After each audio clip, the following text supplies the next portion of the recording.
नमस्कार. R R न्यूजमध्ये आपलं सहर्ष स्वागत. लातोडे गावचे श्री काशीलिंग बिरदेव देवालयाची पडिजल सोहळा उत्साहात संपन्न झाला. लातोडे येथील काशीलिंग बिरदेव हे सर्व धनगर समाजाचे आराध्य दैवत आहे. या पडिजल सोहळ्यासाठी सर्व ग्रामस्थ मोठ्या संख्येने उपस्थित असतात. या सोहळ्याचे खास वैशिष्ट्य म्हणजे वालूक खेळा भाकणूक असते. सर्व धनगर समाज प्रत्येक 3 वर्षांनी या सोहळ्याचे आयोजन करतो. साधारण 50 गावांना वालूक दिला जातो. या ढोलाला भंडारा व ढोल वादनाचा मान असतो.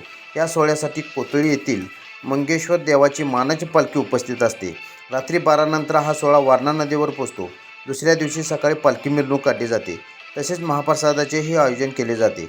साधारण 4 ते 5 हजार लोक या महाप्रसादाचा लाभ घेतात.